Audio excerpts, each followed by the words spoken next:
Well, Anthony Albanese has touched down in the UK and is meeting with Prime Minister Keir Starmer. Joining me now is News Corp Europe correspondent and Sky News contributor Sophie Elsworth. Sophie, thank you for joining me. Well, look, I've got to say, Keir and Albo, they'll be in good company with one another. Both lefties, both, this week living out their fantasies in recognising a Palestinian state. But what can we expect from this visit? Yeah, great to be with you, Danica. Look, Prime Minister Anthony Albanese arrived here in central London last night, Thursday night local time. It's now Friday morning here, and he has a series of meetings scheduled for today. He's also attending a global action summit with some of the world leaders, including the Canadian Prime Minister Mark Carney. So there's a series of meetings on the agenda, including meeting with Keir Starmer and also Conservative leader Kemi Badenoch. So he's got a busy day ahead here, Danica, in his first day of the 3 days that he is here in the UK. Yeah, do you think that AUKUS will be on the agenda, Sophie? I mean, we know that it's being reviewed currently by the US. Keir Starmer has always been very vocal in his support of this agreement. Will that be a topic of conversation? Absolutely, Danica, you would expect that would be high on the agenda. Look, both of these prime ministers are politically aligned. They share common views, common values, and they're really at odds with with President Donald Trump, as we know, on issues such as recognising Palestinian statehood. So it will be interesting to see what comes of today, but these are important meetings, particularly with AUKUS expected to be high on the agenda. Now, look, I've got to ask you about this story. I was shocked to read that Big Brother Keir Starmer is watching, quite literally. Every adult in Britain will require a digital ID under plans to tackle illegal immigration. Sophie, I'm not sure how this does tackle illegal immigration. Donald Trump managed to do it without a digital ID, but what's been the reaction over there?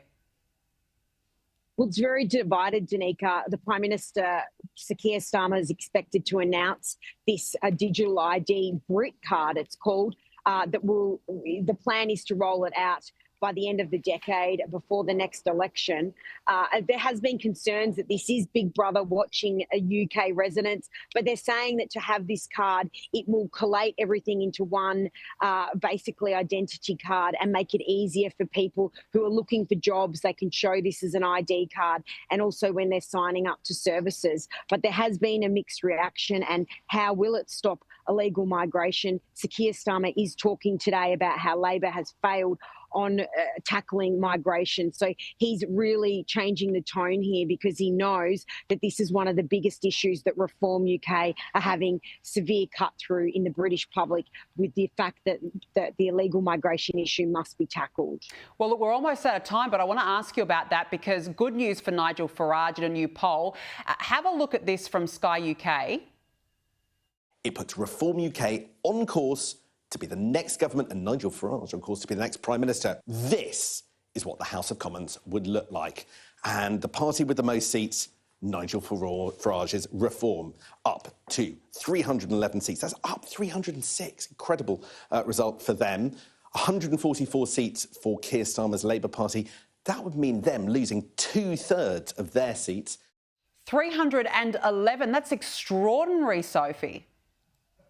It is, Danica. Now, they've only got 4 MPs in the House of Commons. There's 650 seats, so they've got an awfully long way to go. But this is what is causing Labor and the Conservatives a lot of headaches, because Reform is having to cut through with their tackling of migration and their tough stance on this. So this is why Keir Starmer is coming out and making announcements in relation to migration, probably more than he otherwise would, because he knows that the British public are very concerned about this, and all the polling is pointing to Reform as the ones that the British public are happiest with and that they want in office. But we are 4 years out from the next general election. Yeah, I'm not surprised. People do want change, and clearly Reform is providing it. Sophie Elsworth, good to see you. Thanks so much for joining me.